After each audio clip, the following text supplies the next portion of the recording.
السلام عليكم واهلا بيكم في فيديو جديد في قناة في التسعين. عاملين ايه؟ النهارده هنتكلم على الماتش اللي احنا لسه اتفرجنا عليه، ماتش البنك الاهلي والزمالك. طبعا من المطوشه اللي هي صراحة يعني ماتشات. انا مش هقول، انا عايز ارحب بكابتن ابراهيم يعني وعايزه هو اللي يقول بقى رأيه. تمام، عشان هو اللي اتفرج على الماتش وكان كده قاعد بص متمزج وهو بيتفرج. انا كابتن زياد. اولا ايه رايك في المقدمه لا، مقدمه كويسه. بص يا باشا، هو احنا كل الزمالك طبعا بادئ الدوري، طبعا اتعادل مع الاتحاد السكندري و...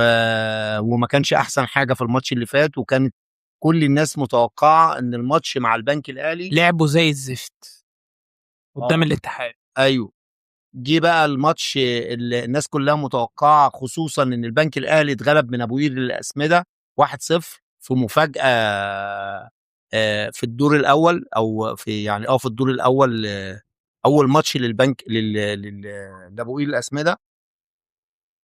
وبعدين قلنا متوقعين كلنا، يعني كل الناس كانت متوقعه ان البنك الاهلي هيعمل نتيجه ايجابيه مع الزمالك، على الاقل هيتعادل او حاجه زي. عشان طبعا الغيابات بتاعت الزمالك والمشاكل اللي موجوده اه، فيه، الزمالك فالناس الحقيقه. توقعت ان الزمالك مثلا يعني الماتش ده وكذا ماتش على فكره، مش الماتش ده بس، ان اه، هو ممكن يتعثروا كتير، مش ايوه. يتعثر مثلا في ماتش او ماتشين زي الانديه الكبيره، ما زال اللي هي زي المصري والاهلي والفرق اللي زي دي. ما زال الزمالك عنده مشكلة بزيرة اللي قاعد لا بقى، انا تعالى لي بقى كده، مشكله بزيرة دي بقى عايزين نتكلم فيها. تمام، ايه اللي بزيرة بيعمله ده؟ مش عارف صراحة. انا قاعد بيلعب هناك بيعمل تيك توك. بيعمل بيعمل تيك توك، وفاهم انت، بيدخل بقى مسابقات بقى ويقعد اسمع، يشغل، بتاع ده الزمالك واغاني الزمالك. انا مش عارف ايه ده، ايه ده يا كابتن؟ هو احنا عمرنا شفنا لاعب بيعمل الحاجات دي؟ في انا حاجة ده امام عاشور ما في عملهاش. حاجة غريبة في الواد ده، في حاجة غريبة. انا اعتقد ان في في حد بيوجهه، او مالي دماغه، او يعني هو مش طبيعي كده بالتصرفات دي بصراحة. وبعدين او في حاجة في العقد اللي بينه وبين الزمالك اللي مجمدة قلبه ومخلياه لا يجي للزمالك ولا بيوقع ل... ل...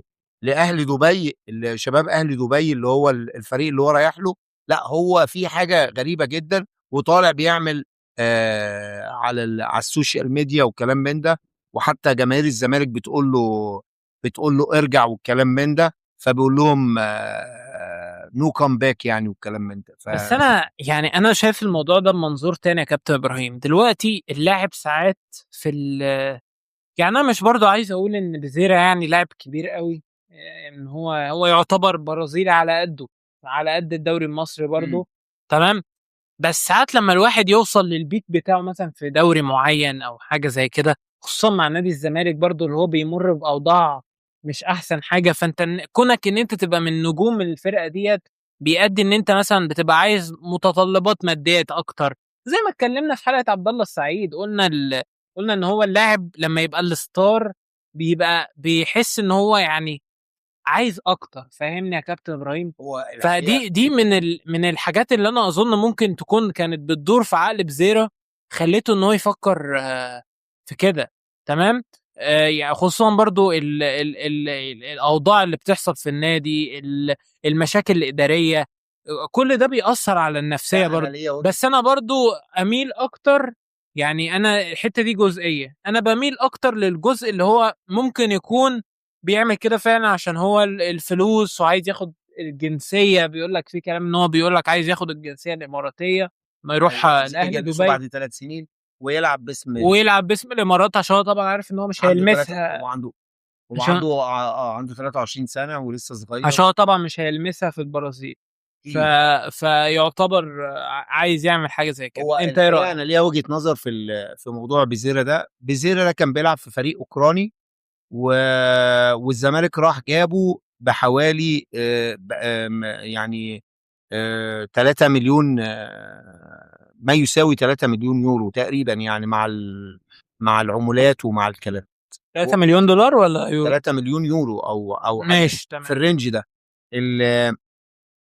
هو تخيل بقى، هو في الاوكراني ده كان واخده بكام؟ الفريق الاوكراني ده تقريبا كان واخده تقريبا بنص القيمه. فهو لما جه في الزمالك ولعب كويس وقدم، نادي الزمالك وجماهيريه الزمالك هي اللي عرفت، هي اللي رفعت من اسهم بزيره على فكره، للامانه يعني. ان فريق نادي الزمالك وجماهيريته، فريق نادي الزمالك لا يستهان به في الوطن العربي وفي مصر، ليه جماهيريه كبيره. آه ده طبعا انت مش هتقول لي ده السوشيال ميديا مقلوبه، ويقعد يقول لك اخبار ان النادي الاهلي هو اللي عمل كده. النادي الاهلي ايه اللي يعمل؟ لا هو احنا ندفع مستحقات لاعب ونقول له يمشي من الفرق لا لا عشان لا يروح لا, فرقه لا. تانية؟ انا مش هل ده ممكن يحصل؟ انت يعني ده يا جماعه، يعني احنا بنقول ان ان المشجعين، احنا بنحترم كل الانديه طبعا والمشجعين، بس مش دي يا جماعه العقليه المطلوبه. يعني احنا عمالين نتكلم يا كابتن ابراهيم ومع الكابتن احمد برضو طبعا، بنقعد نتكلم نقول عقليه اللاعب وعقليه اللاعب بتفرق. عقليه الجماهير بقى يا جماعه فين؟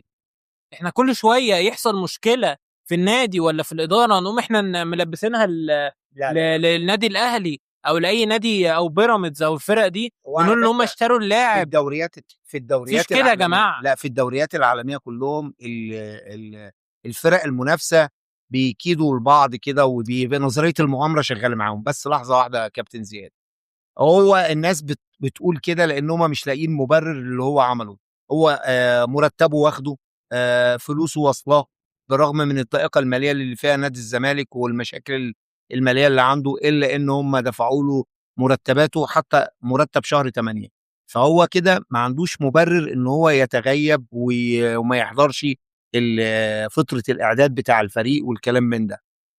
ناهيك عن كده ان هو كان مغمور هناك، مغمور مع الاوكرانيين دول، مع الفريق الاوكراني، ولما جه في الزمالك خد الدوري معاهم وخد وكده، صيت وخد وخد صيت وخد حب الجماهير، وكان بيحب بيبوس التيشيرت وبتاع والحركات اللي كان بيعملها، وحتى الكابتن حسن حسن شحاته شحاته علق طبعا عليها. كان عنده حق. اه احنا لازم نقف في الحته دي اه ونرفع للمعلم القبعه. القبعه، ايوه، لان عشان هو هو كان عنده حتى حق. اكتر واحد كان قرا قال هو قال لك آه، نصاب، قال الواد ده بيضحك علينا وبتاع مش عارف ايه. قالها كده بالحرف نصاب. صحيح. فالمهم يعني ايه، بزيرة ما جاش، وعبد الله السعيد جه متاخر وحصل فيه مشاكل وكان هيفسخ العقد والكلام من ده. وبعد كده بقى ايه، برغم كده والزمالك ومشاكله والكلام من ده، الا انه دخل ماتش البنك الاهلي في الشوط الاولاني. الحقيقه البنك الاهلي يجيب 3 4 تجوان، يعني العارضه تعاطفت مع، بالاضافه انا عاوز اقول لك ان النهارده المهدي سليمان حارس المرمى واخد مان اوف ذا ماتش، حارس كبير. واخد مان اوف ذا عنوان ماتش يا الحلقه كابتن، ايوه ايوه. واخد مان اوف ذا ماتش. ده معناه ايه؟ لا لا معناه ان لا لا، الزمالك كان هيشيل 3 4 في الشوط الاولاني وجزء من الشوط الايه الثاني. وانقذهم في ماتش الاتحاد. ولكن يجي بقى ايه، الجرينتا وابناء الزمالك بقى والبودلة. الحقيقه الكوتش معتمد جمال قام منزل 3 تغييرات، نزل شيكوبانزا ونزل حسام اشرف ونزل شيكو ومحمد السيد. ال4 تبديلات دول منهم 3 جابوا 3 تجوان، وواحد عمل اسيست اللي هو محمد السيد عامله لايشو، واخد بالك. ده معناه ايه؟ ان انا عاوز اقول لك حاجه، رب ضاره نافعه، ودي اللي انا عاوزك تاخدها مني وما تاخدش من اي مكان تاني. اسمع مني اللي انا بقول لك عليه ده. انا فكره لعيبه الكوره لما بيلعب بطريقه، انا لما بقى يعني انت جابوا لقطه كده، الكابتن معتمد جمال وهو قاعد مع لما نازل حسام اشرف، قاعد بيطلع منسي وينزل حسام اشرف، وقف بيكلمه بيقول له انت زملكاوي وتخش وتعمل وتجتهد يعني، وبيديله بيديله معنويات وبيديله طاقه ايجابيه. نزل الولا فعلا من اول كوره جات له، واخد بالك انت، قام لاعب الكوره بالهيد جاب الجون الثاني. جون حلو الصراحه، جون حلو جميل. جون حلو قوي، خصوصا الجون الجون الثالث، الثالث. برضك فيه ثرو حلو وصل جماعه جون لمحمد جميل السيد. جدا. محمد السيد لعبه، ايشو خده ايه، فيرست تايم كده وقام جاي. اجوان زي الكتاب ما بتقول. ده معناه ايه بقى؟ ده معناه ايه؟ ولازم تسمع مني، ودي احنا بنعمل الحلقه دي، احنا عاملين الحلقه دي عشان نقول الكلمتين دول. يا جماعه، اللعيب لما ينزل وياخد ثقه في نفسه وسنه صغير واخد ثقه في نفسه، واخد بالك، بغض النظر يعني حد يقول ان الزمالك بالاعداد بتاعه اللي هو المتواضع واللي متاخر يعمل النتائج دي، لا، هو جه في الشوط الثاني، عاوز اقول لك في التلت الاخير، او يعني في نص الشوط الثاني، في نص الشوط الثاني، لا قدموا لا، ماتش في حلو. نص الشوط الثاني لما اشتغلوا قاموا جايبين، لا بس الزمالك يا قاموا كابتن جايبين الثلاث اجوان. كمجمل قدموا شوط تاني حلو لا، ما هو انا بقول لك في عامة فرص، يعني. في فرص ضاعت من البنك الاهلي، والبنك الاهلي لو حط الفرص دي من الاول كان هيبقى الماتش صعب على الزمالك. الزمالك استفاد لما حارس المرمى زاد عن مرماه وببساله، اللي هو المهدي سليمان. والنهارده بصراحه يعني انا عاوز اقول لك يعني هو مان اوف ذا ماتش، واحسن حارس في في الدور الثاني ايوه ده، الله ينور في عليك. عايز اللي هو امسك في الحته الاسبوع دي بقى. الثاني ده صراحه، اه عايز بالرغم. امسك الحته دي بقى بعد ايوه، اذنك. تمام. دي نستفيد منها برضو للمنتخب عامه. ايوه طبعا. دلوقتي يا جماعه، ادينا شفنا اهو الماتش اهو بيبقى عامل ازاي. انا عارف ان هو المثال متواضع بالنسبه لبعض المشاهدين ان انا بتكلم على البنك الاهلي مع الزمالك، بس انت دلوقتي عندك حارس كبير زي المهدي سليمان قدم مباراه رائعه، امم خد مان اوف ذا ماتش، مفيش اكتر من كده. تمام. انا يا جماعه ما ينفعش انا في المنتخب الحارس بتاعي قدم ماتش حلو واسيبه بقى يقدم يعني يقعد يصد وما كافئوش بهدف، يعني ما بكافئهوش ان انا بكلل مجهوده ان انا اجيب في هدف في الفرقه الثانيه. ايوه، ايوه، ان انا تمام. افوز يعني.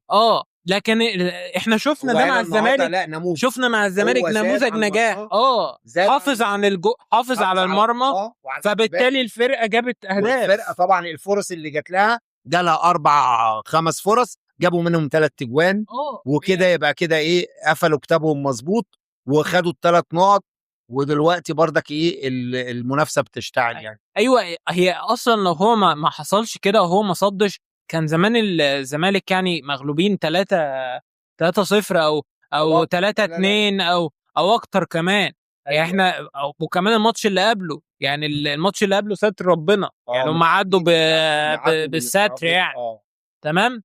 فده اللي احنا بنستفيد منه في المنتخب. يا ريت يا كابتن حسام تتعلم من معتمد جمال ان انت تستغل، انت شايف الحارس بتاعك في التوب فورم بتاعه، تمام خلاص، ده الماتش بتاع حارس المرمى انا معاك، بس حاول بقى كافئه.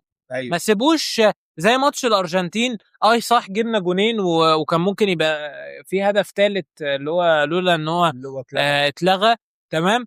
بس انت يعتبر بالنسبه للماتش، بالنسبه للانتنستي اللي كانت موجوده في الماتش، انت كان ممكن ان انت تجيب اكتر. لا، هو مش حسام ومعتمد بس، عشان نبقى الكلام مظبوط. الفريق نفسه، انا دلوقتي انا بلعب مباراه دفاعيه وحارس مرمى كويس، الهجوم يعمل اللي عليه بقى يجيب اجوان. وعاوز اقول لك حاجه، ان انت فعلا لما يكون عندك دفاع كويس وحارس مرمى كويس، واخد بالك، على الاقل يعني حتى دي نظريه الكره الايطاليه، ان هو يقول لك انا ما يجيش فيا جون، بس ممكن اجيب جون وممكن ما اجيبش، بس دفاع يعني. ايوه، ان انا ايه، ان هي ايه، ان انا ما يجيش فيا، انا ما يجيش فيا جوان. فلما ما يجيش فيا جوان انا على الاقل فرصي على الاقل متعادل، على الاقل متعادل. ف جبت واحد، جبت اتنين، يبقى انا كسبت الماتش. فدي الطريقه دي والنظريه دي كويسه.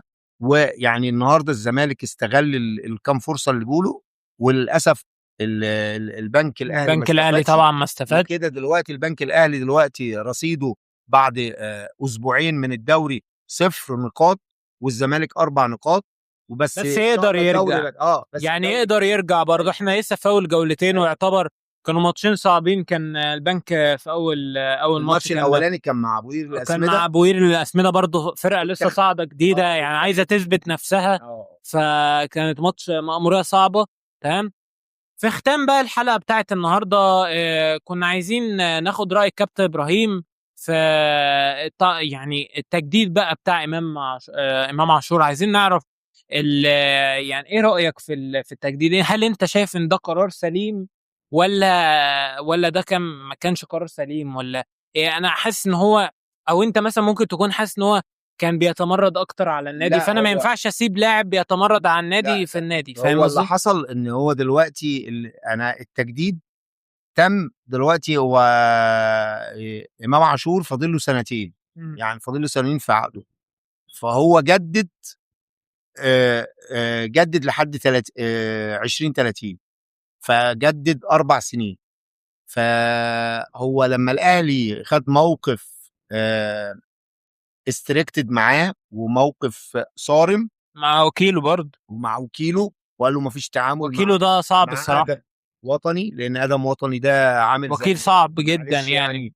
يعني إنسان مستفز وما ينفعش معاه، وكفاية اللي عمله مستفز في في التعاملات التعاملات والكلام بتاعه والnegotiation عامةً ف فكان قدّام إمام عاشور ما قدّاموش غير إن هو إيه، إن هو يجدد. ولكن أنا باقول هو إمام جدد وخَد برضك البونص وخَد والأهلي ريّحه في الإعلانات والكلام من ده وبتاع. ولكن أنا عاوز أقول برضك إمام لو لعب واجتهد وكلام من ده وجه للأهلي، أنا باقول بقى من وجهة نظري أنا، إمم. حرص قُل آه. لو جاله عرض كويس ويكسب النادي الأهلي اتفضل. يقول له اتفضل ما فيش إمم. مشكلة، بس كده. وأنت طبعًا يعني ده كان ردنا على اللي هو الصفقة بتاعة إمام عاشور، التجديد بتاعه لمدة 4 سنين. أنا شايف إن هي صفقة حلوة بالنسبة للنادي الأهلي، وكمان بتساعدنا عشان إحنا حتى الآن خيارات نُص الملعب في مصر مش أحسن آه، حاجة، مع إننا إحنا أحسن على فكرة دولة بتطلّع 6، ده برأي الكابتن إبراهيم، بس وعندنا الخيارات إمكانيات. حتى الآن مش أحسن حاجة في ال8. إمم. تمام. ده يعتبر صفقة حلوة بالنسبة لغاية لمّا النادي الأهلي يدوّر على مثلًا عرض حلو ليه، وكمان إحنا كمان نلاقي كنادي أهلي يعني نلاقي حد 8 كويس بداله. ودي طبعًا كانت نهاية حلقة النهارده. أتمنى تكون الفيديو عجبكم، وما تنسوش بقى تعملوا لنا لايك وسبسكرايب على الفيديو عشان ده بينفعنا وبيخلّينا قادرين إن إحنا نكمّل ونعمل فيديوهات أكتر، وإن شاء الله نشوفكم في الفيديو اللي جاي، والسلام عليكم.